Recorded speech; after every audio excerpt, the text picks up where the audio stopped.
tal, chicas y chicos? ¿Cómo estáis? Bueno, vamos a reaccionar a la declaración íntegra de Javier Enríquez, el hijo de Enríquez Negreira, exclusiva de Ramón Álvarez de Mon, que ya había sacado en su momento la exclusiva de la declaración de Laporta y de Valverde y Luis Enrique, y ahora saca la declaración de Javier Enríquez. Está en racha. Ramón, enhorabuena otra vez desde aquí.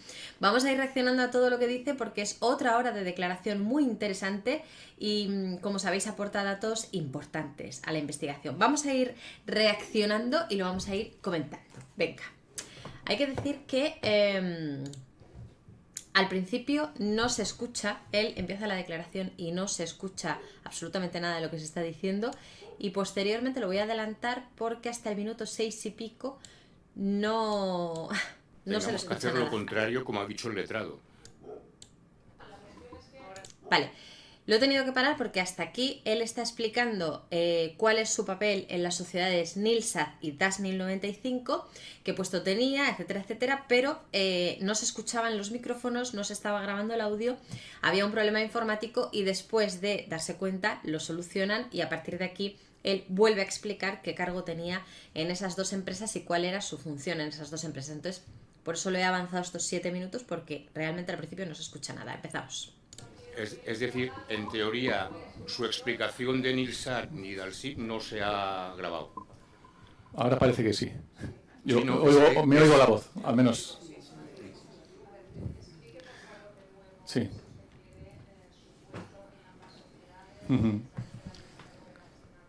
Sí, sí.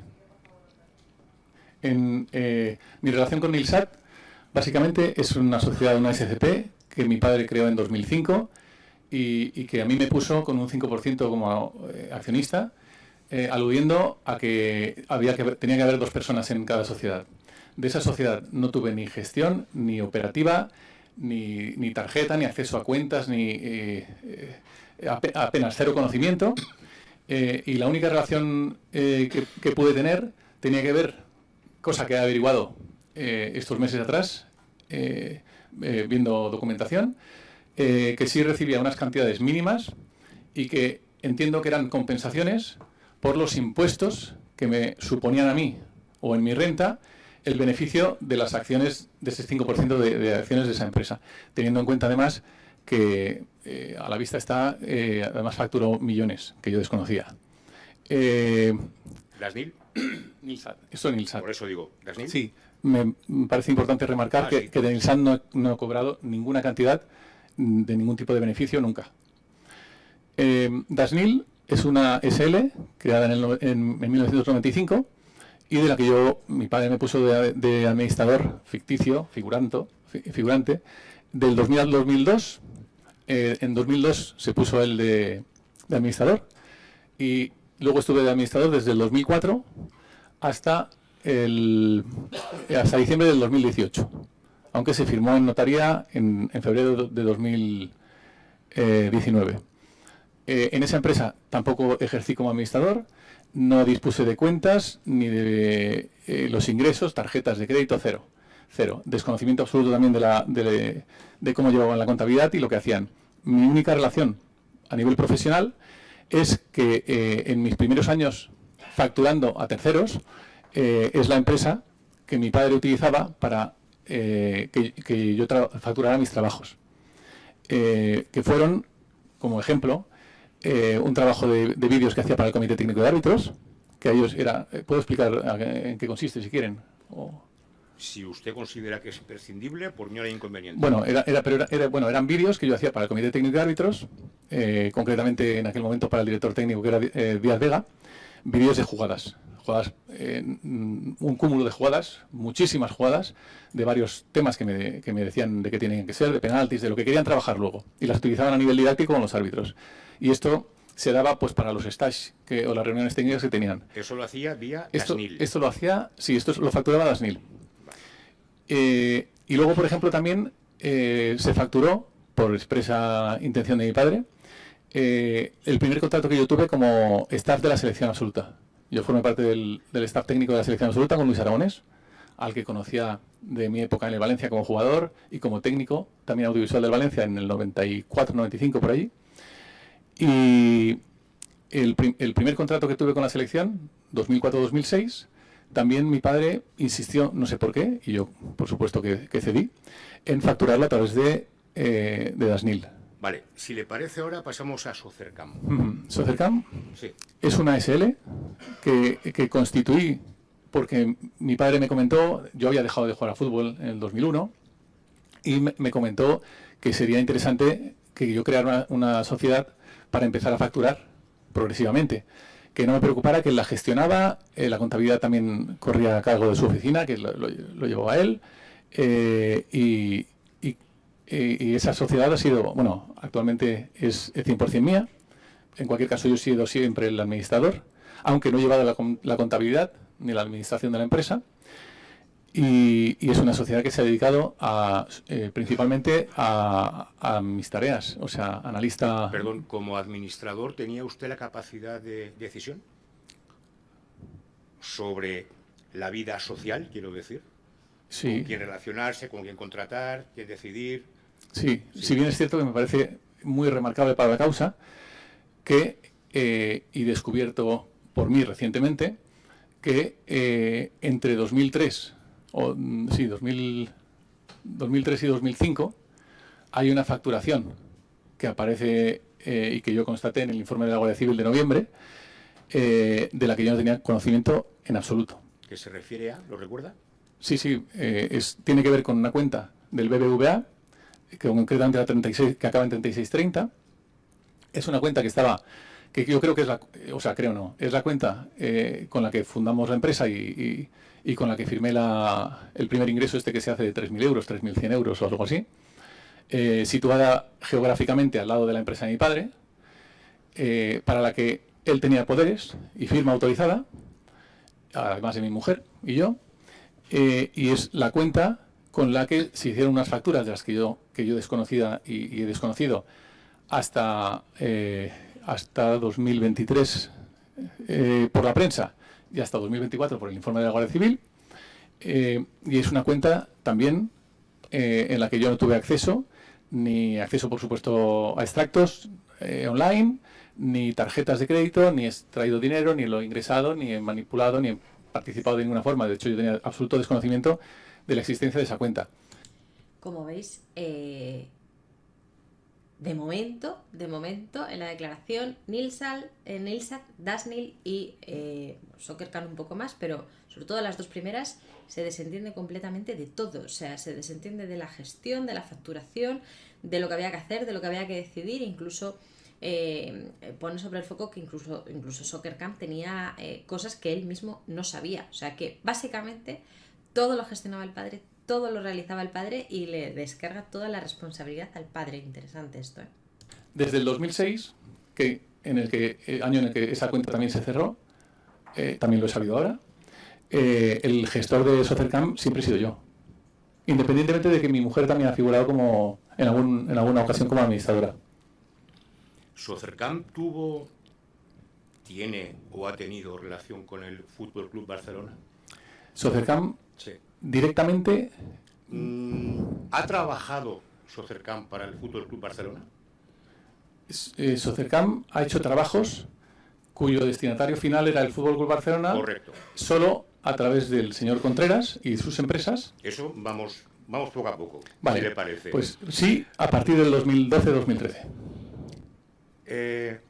¿Recuerda o tiene constancia de quién era presidente del Fútbol Club Barcelona en ese momento, durante su relación comercial indirecta con el Fútbol Club Barcelona? En el 2012-13, no porque recuerde, sino porque me he documentado, el presidente era Sandro Rosell.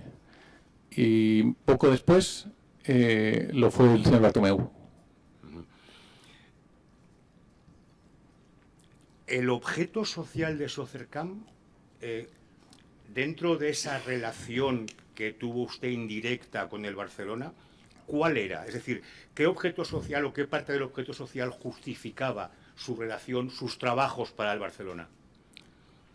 No sé si me explico. Es decir, ¿su empresa a qué se dedicaba? Que justificara que el Barcelona de manera indirecta se pusiera en contacto con usted y usted hiciera trabajos para el Fútbol Club Barcelona. ¿Hacer informes, por ejemplo? Hacer un asesoramiento deportivo, sí, hacer informes técnicos deportivos. ¿Y el trabajo concreto que usted de manera indirecta destinaba al Fútbol Club Barcelona, qué consistía?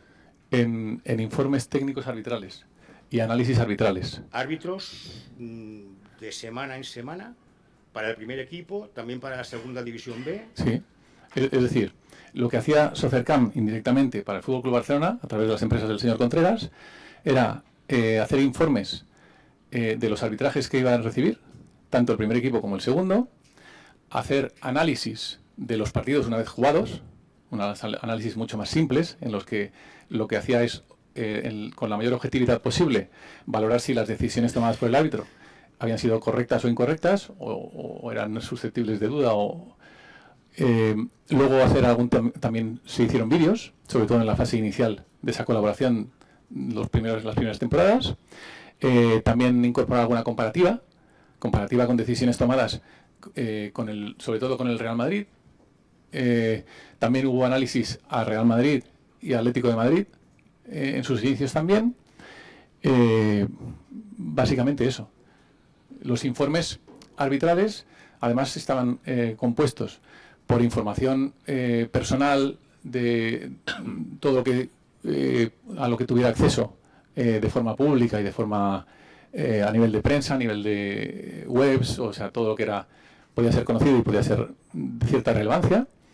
Luego un informe técnico en el que lo que hacía era matizar el estilo de arbitraje, las preferencias, cómo le gustaba manejarse con los jugadores, características de arbitraje que podían ser útiles a la hora del rendimiento del equipo y el rendimiento de los jugadores para con ese árbitro, y además de eso estadísticas de tarjetas, de penaltis, de decisiones tomadas a lo largo de la historia. Dentro de las cuestiones personales a las que alude,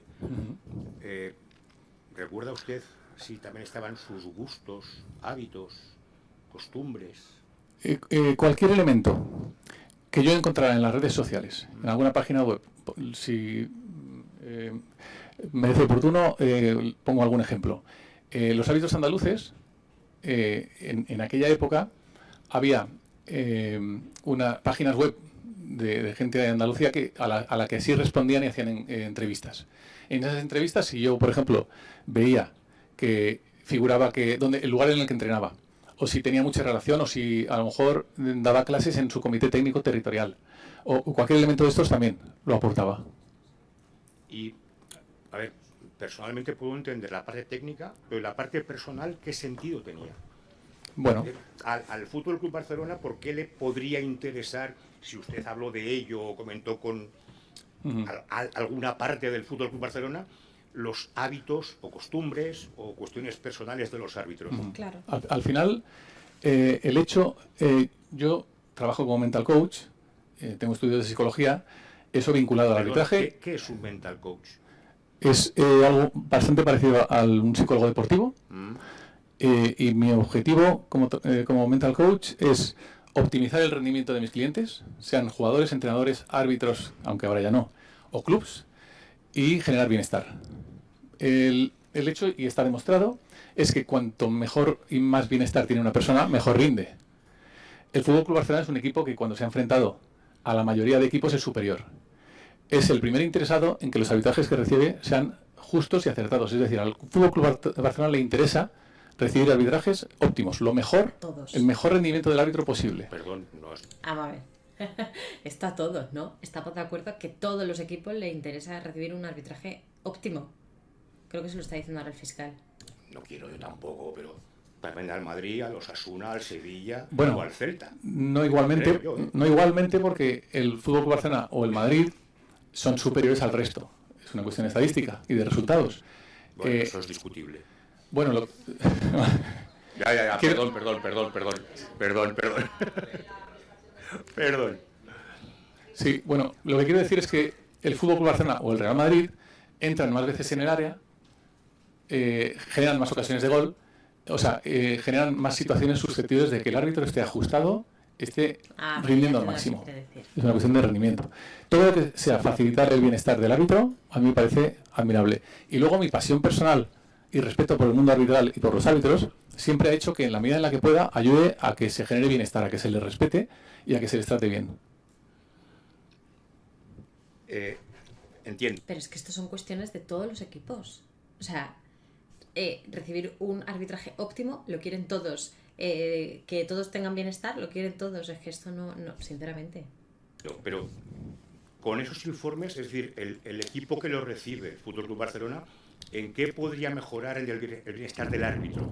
Es decir, en el vestuario, en el hotel, ¿se elegía un hotel específico, un tipo de comida? No, es simplemente estar preparado. En algunos de los informes incluso les ponía a lo mejor, si coincidía en fechas, que su cumpleaños estaba cerca, porque hubo una época en la que los clubes tenían un detalle con los árbitros. Un detalle, pues se regalaban pequeños objetos. A lo mejor alguna insignia, algún trofeo, algún detalle. Vale. Era simplemente generar bienestar. Pero como han hecho muchos clubes. ¿Esos informes cuánto costaban? ¿Los informes? Sí. Los informes no tenían un precio unitario por informe.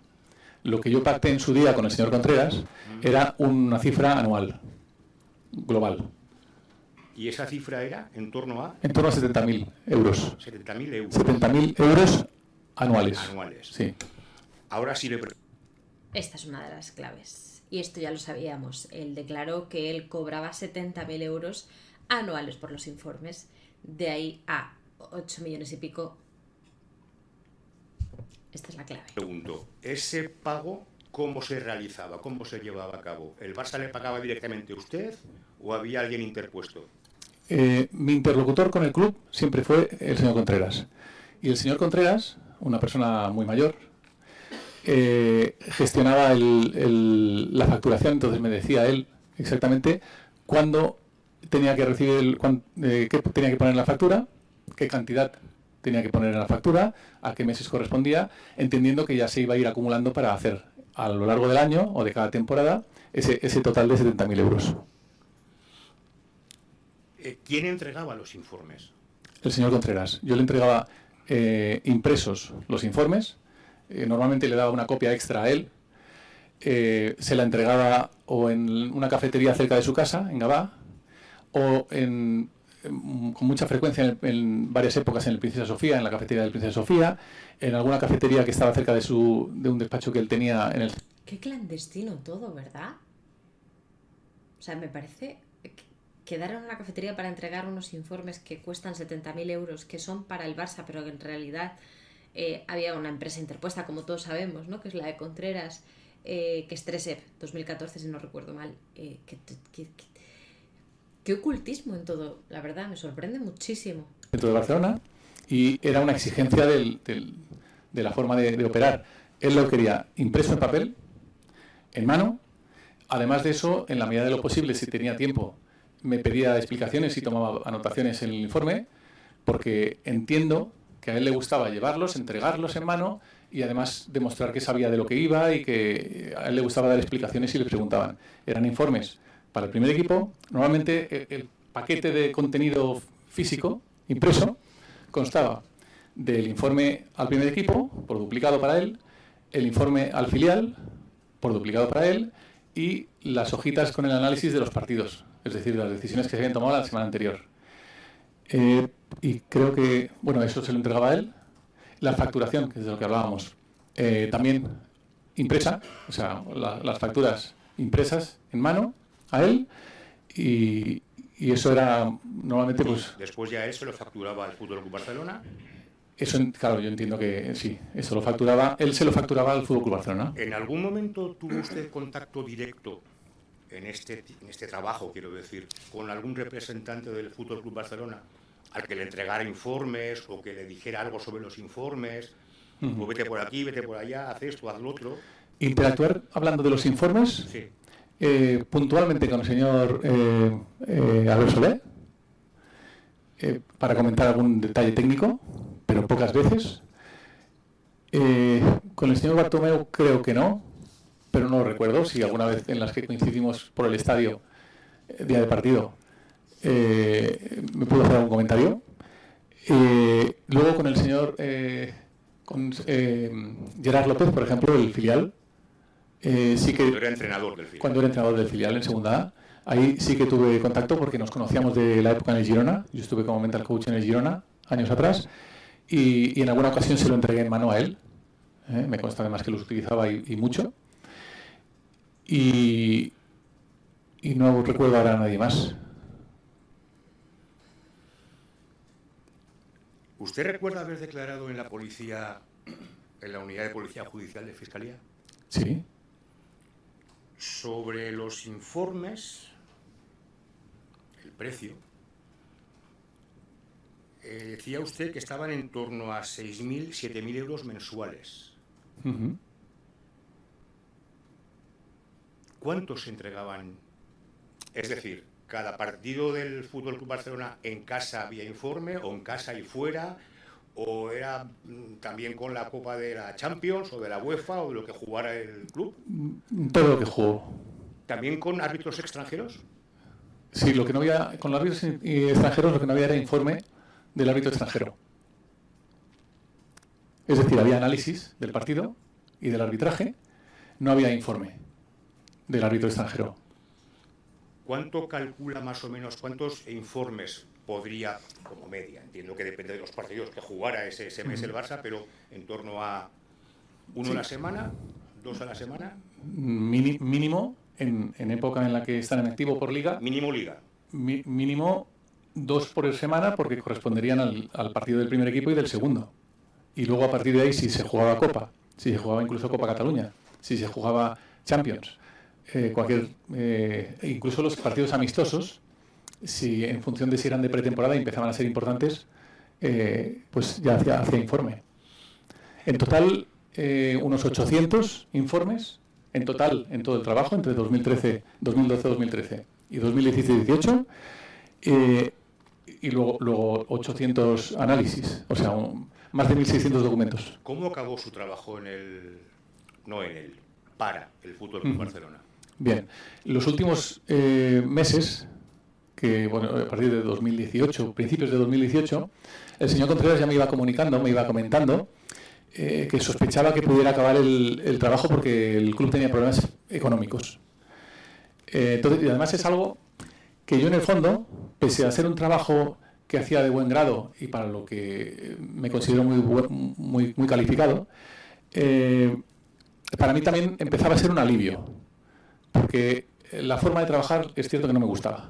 El tener que enviar los informes, entregárselos en mano, depender de un señor que muy amable pero muy mayor, no utilizaba ni el mail, o sea, tecnología cero, y era incómodo. Además, yo llevaba tiempo queriendo trabajar, tiempo desde el principio, querría haber trabajado como persona física para el club o como empresa, pero directamente con el club. Entonces, para mí se me abría un poquito la posibilidad, si se dejaba de contar con los informes, de poder abrirme como mercado y poder acabar trabajando de una forma más normal, más lógica. El caso es que al final fue llegando el final de temporada y el señor Contreras me comentó, bastante inquieto y asustado, parece que le interesara más a él seguir con los informes que a mí, que el señor Óscar Grau, creo que era, lo había convocado a una reunión y que le parecía que podía ser para acabar el trabajo. Y se acabó, efectivamente. Y se acabó. La última. ¿Quién planteó...? Perdón, si me permite, señor. Sí, a ver, lo que yo sí sentía durante toda esta colaboración del señor Contreras es que él, y además así lo vivía yo, es que él, por lo que quería los informes en mano, porque lo que quería entregarlos siempre era por darse importancia, por lo que me pedía información arbitral, era porque entendía yo que la iba a explicar y que eso es lo que le nutría a él y le hacía darle tanta importancia a esa relación o a esa forma de trabajar. Sí, le decía, la última pregunta. ¿Quién planteó la forma de pago a través de 3E u otras empresas intermediarias, por decirlo así? A mí me lo explicó el señor Contreras. ¿Fue el quien le planteó esa opción? Sí, pero claro, a mí me planteó eso el señor Contreras directamente y me explicaba qué es lo que le decían o el señor Bartomeu desde el club. Claro, yo cuando interactuaba con el señor Contreras, para mí estaba interactuando con el club. No puse en ningún momento en duda que lo que me dijera fuera cierto, falso, o hubieran otras personas, incluido el señor Negreira, por el medio, que tampoco lo sé. el señor Negreira. ¿Y qué le explicó Su el padre. señor Contreras? Pues que para mantener el apellido de mi padre, que estaba en ese momento como vicepresidente del Comité Técnico de Árbitros, alejado de cualquier sospecha o cualquier malentendido público, porque su hijo estuviera trabajando para el Fútbol Club Barcelona. Para mí era algo natural, porque yo me he encontrado con esa condición y esa molestia continuamente. Al trabajar en fútbol profesional, con árbitros, con jugadores, con entrenadores, con clubs, siendo mi padre del colectivo arbitral, he estado muchas veces condicionado. Y ha sido bastante... Me ha perjudicado en general bastante el ser hijo de mi padre. Entonces, en ese momento, además, lo vi lógico, porque conozco el público y conozco el entorno, y convierten en cualquier situación así en noticiable y criticable, pero era una imposición, porque yo, desde luego, lo que habría querido en todo momento es trabajar directamente, o como persona física o como empresa, para el Fútbol Club Barcelona. Pero le he dicho que era la última y le he mentido. ¿Perdón? Que le he dicho que era la pregunta, pero le he mentido, no era cierto. Pero ¿esto no le sorprende ese planteamiento de por separar apellidos, cuando una empresa en la que usted tenía un 5% de participación y su padre el 95% de participación, que es Nilsat SCP, supuestamente ya tenía relación con el Fútbol Club Barcelona? Es decir, ambos, el nombre del Fútbol Club Barcelona y el apellido Negreira ya estaba vinculado antes de Socercam. ¿Usted eso no lo sabía?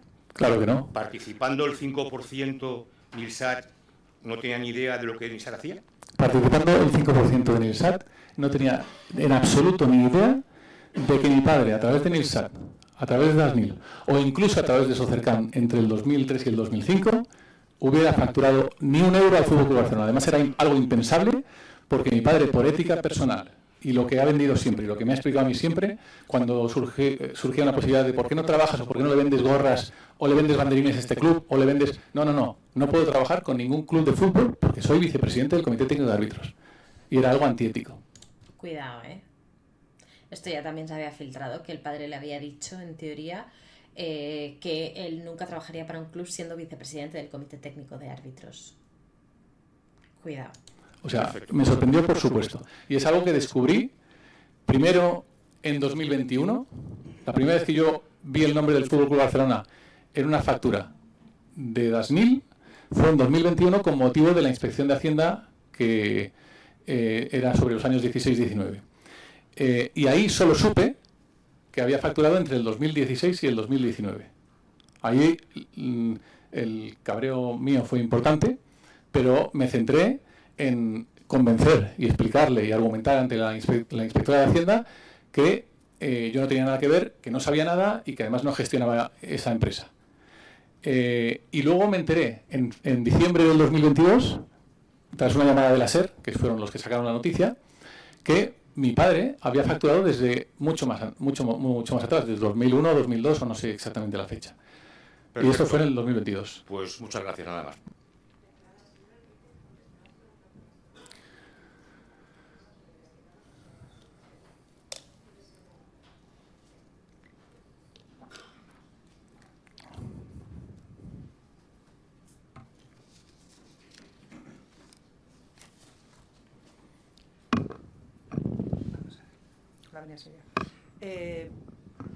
La contabilidad de Dasnil, de Nilsat y de Socercam se llevaba en la oficina de su padre.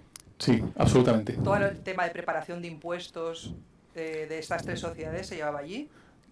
Toda la administración, impuestos, contabilidad, o sea, todo lo que tuviera que ver con números, se llevaba desde la oficina de mi padre. Incluso, por supuesto, Nilsat y Dasnil, porque dependía absolutamente de ellos, pero incluso gestionando yo las decisiones sociales de Socercam desde el 2006 en adelante, disponían de clave, contraseña, extractos de cuentas, o sea, acceso a todas las cuentas de Socercam, todo eso lo llevaban desde allí.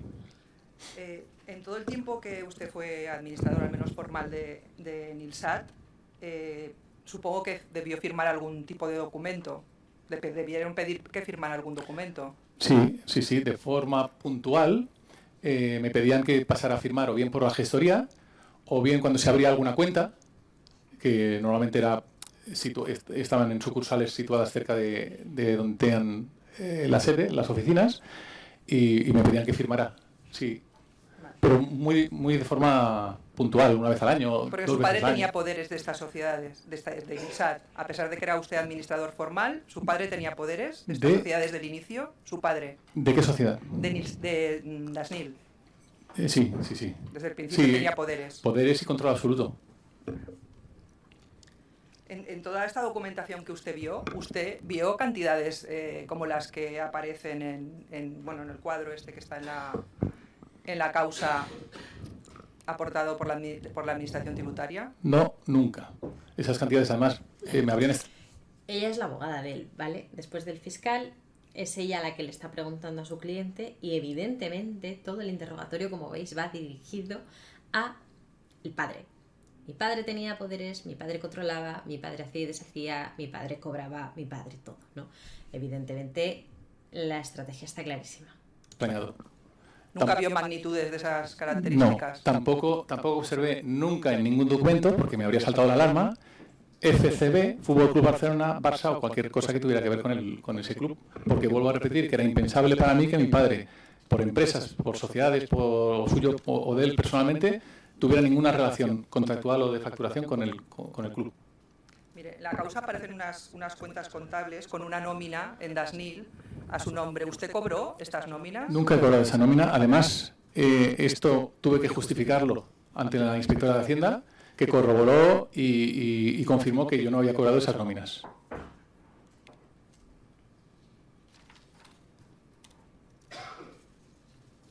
Mire, en el informe de la Guardia Civil de noviembre de 2024, del 27 de noviembre, constan algunas transferencias de fondos hechas desde las cuentas de Nilsat y DASNIL a Socercam y también alguna a sus cuentas personales. ¿Nos puede explicar por qué conceptos se pudieron haber hecho estas transferencias? Esas transferencias pueden responder a 3 conceptos. El primero, trabajos realizados por mí, que facturó en sus inicios DASNIL. Entre ellos los que comentaba de los vídeos al Comité Técnico de Árbitros o la primera etapa de mi trabajo con la selección española, entre el 2004 y el 2006. También hubo una fase de tiempo en la que a mí me echaron trabajaba para el Fenerbahce con Luis Aragonés, nos echaron del club y el contrato lo denunciamos. En ese impasse de tiempo en el que no cobraba el contrato, pero estaba respaldado porque dependía del TAS y se iba a cobrar, y eran unos 10.000 euros mensuales para mí, en ese tiempo mis números bajaron y le pedí dinero a mi padre, que me fue dejando ciertas cantidades. Es decir, sabiendo que las iba a cobrar, como así fue al final y como ajustamos cuentas. Y el tercer concepto tiene que ver con los impuestos, a los que me he referido antes cuando hablaba de Nilsat, a los que me tenía que hacer frente yo en mi declaración de la renta, porque, a ver, hay una cosa que es importante. Yo sé y digo firmemente que no me he llevado ni un euro nunca de ningún beneficio de mi padre y menos aún de su relación con el Fútbol Club Barcelona, que nunca he sabido. Pero también en lo que confío es que él no se ha llevado dinero mío. Entonces entiendo que siempre que equilibro esas cuentas para que yo no sufriera el perjuicio de unos beneficios que además nunca he cobrado de Nilsat, ni de DASNIL, ni de nada. Mire, también en este informe aparece que usted está autorizado en algunas cuentas, no en todas, pero en algunas cuentas de DASNIL. ¿Usted ha utilizado, ha operado con esas cuentas en alguna ocasión? ¿Ha sacado dinero en efectivo? ¿Ha hecho transferencias? ¿Tenía acceso por banca online? ¿Le habían llegado extractos de esas cuentas? Lo que recuerdo de mi relación con las cuentas que podía tener DASNIL o Nilsat, puede ser en algunas en las que mi padre me pidiera que firmara para abrir la cuenta y que yo entendí que era algo natural, ir a firmar como administrador, figurando como administrador. Pero posiblemente no. Tengo la certeza de que esa visita a ese banco, a esa sucursal, que son algunas, fue la única que hice yo. Nunca he tenido ni he dispuesto de tarjetas, ni de uso de la cuenta, transferencias, extractos, conocimiento de movimientos. He operado cero con esas cuentas. Y en muchos casos las desconocía. Y desconocía, no tenía el control sobre en cuántas ocasiones, a lo largo de tantos años, tuve que firmar para abrir una cuenta. De la operativa que hay en la cuenta donde se cobraron las facturas que Socercam facturó al Fútbol Club Barcelona, que era la 3.360, creo que, sí, que ha dicho, ¿operó usted alguna vez?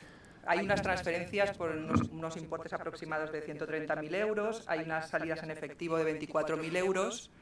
¿El importe que se cobró en esa cuenta del Barça le llegó a usted de alguna manera? No, no. A mí me consta, además he revisado con esmero y rigor esa cuenta, gracias a la documentación de la causa y de la Guardia Civil de noviembre del 24, y nunca he operado con esa cuenta. No conocía ningún tipo de operativa ni de movimientos que se hicieran ahí, no he hecho ningún extracto, o sea, no tengo ni idea y no operé en absoluto con esa cuenta. De hecho, revisando los extractos, incluso había gastos personales de mi padre, algún seguro personal y algún elemento que evidentemente responde a que la gestionó él. Es más, prácticamente todo ese dinero acabó en Dasnil. O sea que no hubo ni siquiera beneficio de esa cuenta. Una parte de esas facturas se pagó en una cuenta que también al final de esta facturación, en una cuenta de la que era titular la señora Concepción Hervilla, ¿puede ser? Y su padre. ¿Usted sabía que se había abierto esa cuenta y que una facturación que en teoría iba a nombre de Socercam se pagaba en esa cuenta? Yo no sabía que existía la facturación. O sea, que eso no lo podía saber. Lo que sí, valorando las fechas, es posible que tuviera algún tipo de relación con un accidente que tuvo mi padre. Tuvo un accidente grave de coche y, por lógica, deduje que si mi padre era el único que tenía firma en esa cuenta del BBVA, junto conmigo y mi mujer, y yo y mi mujer desconocíamos qué se hiciera con esa cuenta, y tuvo el accidente, llegó un momento en el que nadie podía operar. Entonces entiendo, pero es una deducción mía personal. Conocerlo lo he conocido en la causa, el dato este de Concepción. Mire, ¿en alguna ocasión contactó usted con el Fútbol Club Barcelona por algún tema relacionado con las entidades Dasnil, Nilsat o Tresep? ¿Por temas de facturación o cualquier otro? Evidentemente no. ¿O ellos contactaron con usted? No. Además, a mí me habría sorprendido muchísimo. Sobre todo, o sea, con Nilsat o Dasnil era impensable. Y con Tresep me habría extrañado, pero ahí habría sabido redirigirlos al señor Contreras, porque era una empresa del señor Contreras. ¿Y sabe por qué motivo informó entonces el Barça de que era usted quien constaba como contacto de Dasnil cuando le requirió la inspección de Hacienda? Bueno, yo cuando leí esa información, lo primero que hice es no creérmelo. O sea, que constara, no me lo creo. Que dijeran que constara, lo entiendo. Pero lo entiendo porque básicamente lo que pretendía el club estratégicamente es desvincularse lo máximo posible del señor Negreira, que es vicepresidente del Comité Técnico de Árbitros. Y me tenían a mí fácilmente para meterme por en medio.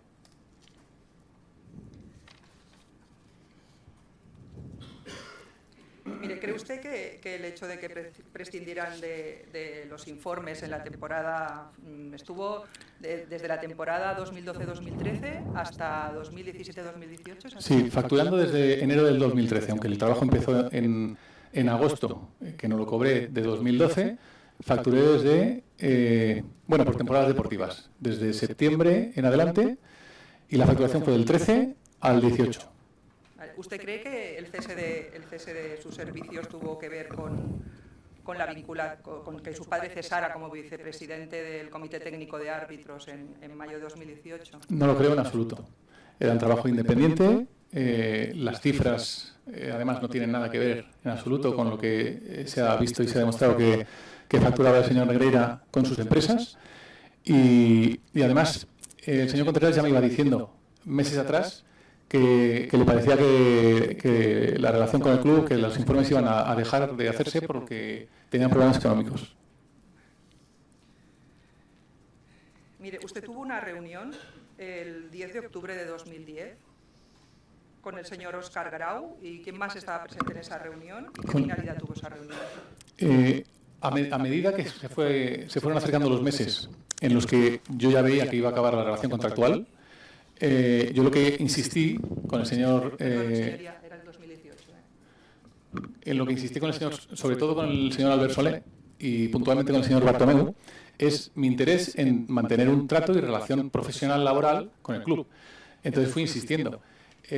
Cesaron los informes y el trabajo, y el 10 de octubre conseguí al final la reunión propuesta por el señor Bartomeu con Óscar Grau y con Pep Segura. Y era una reunión, de trabajo para ofrecerme como trabajo. De hecho, les llevé un dossier con un proyecto que era un proyecto audiovisual, o sea, de departamento audiovisual, departamento psicológico y departamento arbitral, ofreciendo mis servicios al club. O sea, que para esa fecha ya se había terminado la relación hacia... Meses atrás. Claro, meses atrás. O sea, no fue para comunicarle que dejaban de hacer de contratar los informes. Sí, no era para eso. No era para eso. De todas formas, esa reunión fue peculiar porque duró minutos, escasos minutos, en cuanto yo detecté que estaban absolutamente obligados. O sea, la forma de tratarme, la forma de atenderme, que fue en las oficinas del club, estaban forzados. Yo lo detecté, vi cierta animadversión, les entregué el dossier y a los pocos minutos les di las gracias, porque entiendo que además son personas importantísimas. Yo recuerdo perfectamente la reunión porque yo no me reúno con tanta frecuencia con personas así de importantes. CEO y director deportivo del Fútbol Club Barcelona.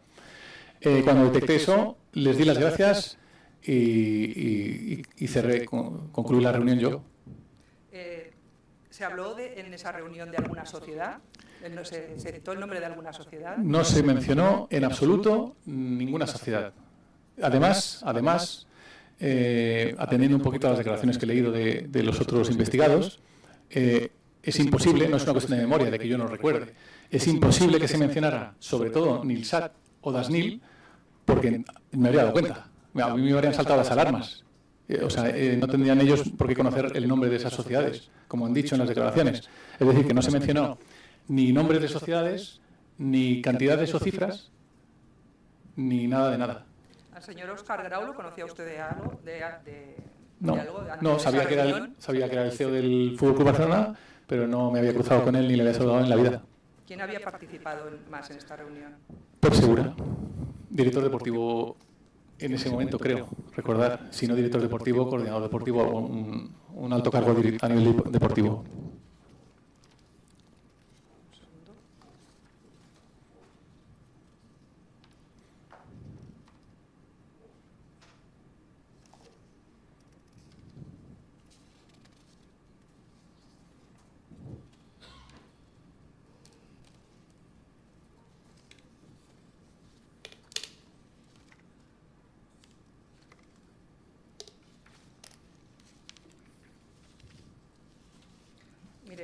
En cuanto a las sociedades Best Norton, Radamanto y Tresep, que fue las sociedades a las que usted facturó sus servicios a través de sus sociedades, ¿tenía algún tipo de relación al margen simplemente de facturarles estos informes? Ninguna relación y tampoco ningún conocimiento. Yo daba por hecho que eran sociedades del señor Contreras, que gestionaba, y tampoco sé a ciencia cierta a qué se dedicaban. Intuía que eran constructoras porque me parecía que el señor Contreras era constructor. De todo el cuadro en captación, todas estas cantidades, hasta 7 millones y pico en facturación al Fútbol Club Barcelona, ¿alguna corresponde a algún informe emitido por usted? ¿El pago de algún informe que hubiera elaborado usted? ¿Del cuadro de la facturación de las empresas del señor Negreira? No, del cuadro de facturación que obra en las actuaciones que aportó la Administración Tributaria. No sé exactamente. Sí, hay un cuadro en que salen todos los años las sociedades que han facturado al Fútbol Club Barcelona, que suman más de 7 millones de euros. De todas esas cantidades, ¿usted ha hecho trabajos para cobrar esas cantidades? Ninguna cantidad corresponde a ningún trabajo hecho por mí que tuviera como objetivo o como cliente final el Fútbol Club Barcelona. O sea, las cantidades que usted cobró son exclusivamente por las que facturó a las sociedades del señor Contreras. Así es, sí. Sí. Que son los informes que obran en la causa que aportó el Fútbol Club Barcelona. Y muchos más que existen desde el 2012-13. ¿Tiene usted informes anteriores? Yo dispongo, si no de todos, de casi todos los informes. ¿Los podría aportar? Sí, claro. Mire, usted cuando conoce todo esto, le pidió explicaciones a su padre de qué es lo que había pasado. Claro. Por supuesto, yo en 2021, en fechas de la Inspección de Hacienda, que es cuando descubro que Dasnil... Eso es muy importante, es que voy apuntando para luego hacer vídeo de conclusiones y demás, pero evidentemente es muy importante que de los 7 millones y pico, 8 millones, ningún pago de esos millones se corresponde con trabajos hechos por él, con informes hechos por él. Ha facturado más de 1 millón de euros al Fútbol Club Barcelona directamente. Lo primero que hago es llamar a mi padre. Llamo a mi padre, le pido explicaciones, le pregunto, da largas, me dice que lo que hacía era asesorar al club, que no era asunto mío, y bueno, me lo dice en el tono en el que me solía hablar cuando se ponía a la defensiva. A ver, mi padre, yo le quiero mucho y a nivel personal y emocional está perdonado por lo que me ha hecho, pero eso no quita que fuera una persona muy autoritaria, agresiva, y en ese momento, de hecho, recuerdo incluso lo que me llegó a decir. Si me permite, me llegó a decir: ¿a ti qué coño te importa? Que era una respuesta habitual en él. A partir de ahí, las pocas veces que insistí en intentar averiguar a qué respondía eso, me dio largas y se puso incluso agresivo. De hecho, en esa época yo me enfoqué, como he dicho antes, en demostrarle a la inspectora de Hacienda que yo no conocía esas cantidades, que no tenía nada que ver y que no había gestionado nada de eso, como así se demostró. Sin conocer lo que conocí más tarde, ya en el 2022, fruto de la llamada de la SER, o en el 2023, cuando se abrió la causa, que esas cantidades no respondían solo a facturas hechas del 16 al 19, sino que venían de mucho más atrás.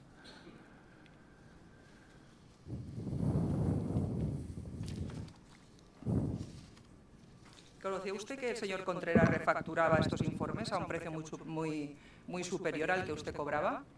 No cabía en mi mente la posibilidad esa. De hecho, yo empecé a descubrir eso o a intuirlo cuando en la reunión que tuve, en la entrevista que tuve con la inspectora de Hacienda, ella es la que me dijo si conocía esto y me dio a entender que sí, que el señor Contreras facturaba unas cantidades superiores. Me dijo que no me podía decir las cantidades porque aquí a mí me generó curiosidad saber cuánto estaba facturando. Me dijo que no, que ese dato no me lo podía dar, pero sí me comentó que aportara toda la información que pudiera, porque fruto de la inspección podía acabar repercutiéndome a mí esa cantidad directamente. Entonces, buscando, supongo que ha ayudado que la informara de todo lo que supe, que es con lo que hice, informarle de lo que sabía, que era poco. No conocía que él cobraba una cantidad superior. Mire, ¿se le había contratado a usted el acompañamiento de los árbitros al hotel o al aeropuerto? ¿Les acompañaba a comer o a cenar? No, o sea, nadie sabía cuando yo acompañaba a los árbitros o no.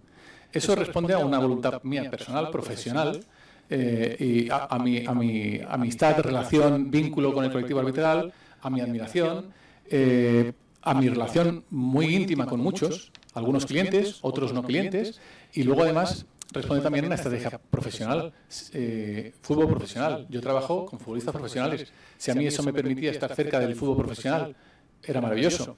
Y luego no cabe, vale la pena destacar también que eso, que había árbitros que me llamaban a mí para tomarnos el café. Y además que aprendían fútbol, aprendían psicología y era algo de mutuo acuerdo y por bienestar. Luego, importantísimo, yo seguía acompañando a árbitros a muchos campos de fútbol. Español en gran medida porque vivo en Barcelona, a Girona, a Tarragona, pero también al campo de Zaragoza, Villarreal, Castellón, Valencia, en Madrid también he estado, Atlético de Madrid, Rayo, o sea, a muchos campos había innumerables. Y luego no solo acompañaba a los árbitros cuando tenía la ocasión y me apetecía. Eso no lo sabía nadie más que yo. Yo muchas veces ese acompañamiento dependía de estar el sábado libre, saber que arbitraban en Barcelona o que arbitraban en Valencia, si yo estaba en Valencia, llamarles por teléfono, contactar con ellos, oye, me acerco, nos tomamos algo. A veces era tomar un café por la mañana, cuando el partido era por la tarde. Pero eso responde a admiración y a un vínculo de una relación personal, simplemente. ¿No ha cobrado usted nunca por hacer esto? No. Máximo dejarme invitar al café o invitarles yo. ¿Cuántas veces ha podido usted comer o cenar con algún árbitro? Comer o cenar a título privado o de el árbitro y los asistentes, haciendo memoria 5 veces. 5 veces. Y puedo enumerar y nombrar con quiénes y cuándo. Porque además llegaba a un punto en el que prefería disponer de mi tiempo. De hecho, incluso alguna vez les acompañé a algún estadio o algún campo y ni me quedaba al partido, porque tenía que atender otras tareas. Mire, la retribución que usted cobraba por estos informes era equiparable a lo que había cobrado en otros equipos. ¿Para qué equipos había trabajado usted? Yo he trabajado para el Valencia, he trabajado para el Rayo Vallecano, para el Atlético de Madrid, para la selección absoluta, para el Fenerbahce. Mi caché o lo que yo he cobrado ha estado siempre en torno a los 70, 80, 100.000 euros anuales. Sí, trabajando sin exclusividad, es decir, entendiendo que además de esos trabajos que me ocupaban prácticamente todo el tiempo, en cada caso, me permitían también tener sesiones con jugadores o desarrollar otro tipo de proyectos. Mire, en la elaboración de estos informes, ¿ha utilizado usted datos o información que no fuese pública o que le hubiese facilitado su padre en su condición de vicepresidente del comité? No, En nunca. los informes se habla de fotografías, de trayectoria del árbitro. Yo todos los datos que he utilizado para esos informes, pero es una cuestión de integridad y de valores personales y principios. En mi trabajo, en mi faceta como mental coach, la confidencialidad y el respeto a la información es sagrado. De hecho, se puede consultar los informes de personas, de árbitros que eran clientes míos, por la facturación. Claro, yo tendría todos los datos de su intimidad, porque al final el trabajo es súper íntimo, el mío mi trabajo personal. Nunca utilicé ningún dato, ni que me facilitara mi padre en su caso, o al que yo pudiera haber tenido acceso, que tampoco tuve acceso nunca a ningún dato de privilegio del Comité Técnico de Árbitros, pero porque no me lo había permitido yo. O sea, cero. También tengo que decir que tampoco a los clubs o tampoco a los árbitros les he facilitado nunca, siendo clientes, información de los jugadores. Ni a jugadores que juegan contra el club o contra el propio Barça, que he tenido clientes jugando contra el FC Barcelona, y árbitros siendo clientes, no he facilitado información porque eso es absolutamente confidencial. De hecho, me parecía, hay una analogía que me parece muy gráfica, que de lo que se ha tildado mi trabajo como mental coach o trabajando para varias entidades de forma en el mismo momento, es como hablar de un nutricionista que trabaja para jugadores de un club y trabaja para otro club, y cuando trabaja para árbitros se entiende que le envenena. O sea, no cabía en mi cabeza. Mire, hay un caso concreto que se cita, ¿no?, como ejemplo de posible utilización de información confidencial del Comité Técnico de Árbitros. Concretamente lo cita el señor, un exárbitro, Mateu Laoz, en el que habla que usted no podía saber el tema de la sanción a su asistente. Creo que se menciona una sanción a su asistente, sí, cuando hizo usted el informe. ¿Nos puede explicar de dónde sacó esta información? Bueno, esa noticia, como muchas otras, yo creo que son fruto del miedo y de la opinión popular durante toda la causa. Esa información estaba publicada en los medios de comunicación. De hecho, yo accedí recientemente. Es una noticia publicada en El Mundo Deportivo con 5 o 6 días de antelación al partido. Yo los informes los hacía con muy poquitos días de antelación, o los cerraba con muy poquitos días de antelación a cada partido, básicamente porque tenía que esperar a que se publicaran las designaciones, porque si no, no sabía quién arbitraba. Y las designaciones a lo largo de varias temporadas se han ido moviendo. Es decir, ha habido veces que se publicaban 5 días antes del partido, o los lunes, ha habido momentos en los que se publicaban martes o miércoles. A día de hoy, una reciente noticia del Comité Técnico de Árbitros es que las iba a publicar el día antes de los partidos. Bueno, pues yo esa franja de tiempo es la que tenía para desarrollar el informe. La noticia del Mundo Deportivo, en la que un gran titular ponía que Pau Cebrián, asistente y amigo súper íntimo de Mateu Laoz, estaba sancionado por colegueo, por mostrar colegueo con unos jugadores. Esa noticia era de 5 o 6 días antes y tengo acceso a la cuenta y tiene acceso a esa noticia. No busqué en más medios, porque la encontré en cuanto busqué en Google, encontré el Mundo Deportivo y la fecha en la que estaba publicada. ¿Usted ha formado parte alguna vez del staff del Comité Técnico de Árbitros? Yo no he formado parte del staff del Comité Técnico de Árbitros nunca. Yo he hecho colaboraciones de un día o 2 o 3 días en los stages de pretemporada de 4 o 5 temporadas que no eran consecutivas, pero o sea, hubo un año, creo, entre medias que no fui a ese stage. Pero yo, trabajador del Comité Técnico de Árbitros, no he sido nunca. Ojalá, porque me habría encantado y lo habría deseado. Con respecto a formar parte del staff y a declaraciones que he escuchado o que he leído, lo que sí es cierto es que tanto yo como un colaborador que lleve los 2 primeros años y luego yo, a lo largo de los años en los que fui a ese stage, sí que recibía la ropa de staff. Es decir, que iba equipado con la ropa. Pero eso fue, primero, por una decisión que tomó Raúl Masó, que era el secretario del Comité Técnico de Árbitros, y yo entiendo que el primer año, precisamente, fui sin cobrar, porque estaba intentando promocionar e intentando incorporar la figura del psicólogo deportivo en el Comité Técnico de Árbitros, que por cierto aún no tienen, grave. Les iría bastante bien. Pues yo fui ese primer año de forma gratuita y yo entendí que ya no era una cuestión de orden ni de imagen, que es lo que me dijeron, era una cuestión de casi de compensación. Oye, mira, toma las zapatillas, toma el chándal y la equipación. Y a partir de ahí, cada vez que fui a colaborar con ellos en el stage, recibía ropa. De eso a formar parte del stage, no. O de donde el staff. Y repito que me habría encantado.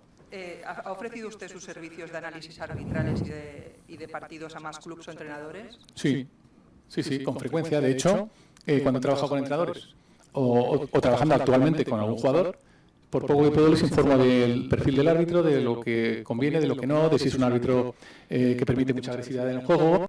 Bueno, se corta aquí la declaración. La verdad, muy, muy interesante. Luego subiré vídeo, como siempre, con las conclusiones, porque me he apuntado aquí bastantes cosas, pero es que son muy interesantes estas declaraciones. Ha contestado a las preguntas del fiscal y a las preguntas de su abogada, y quiero saber vuestra opinión. ¿Qué os parece? ¿Qué os ha parecido la declaración del hijo de Negreira, al que se ha referido muchas veces como el señor Negreira, cosa que siempre me ha llamado la atención? Os leo los comentarios, luego, insisto, otro vídeo con las conclusiones, pero de momento dejadme todo lo que opináis y, por supuesto, dejadme un gran like, suscribíos al canal si todavía no lo estáis y nos vemos en el siguiente vídeo.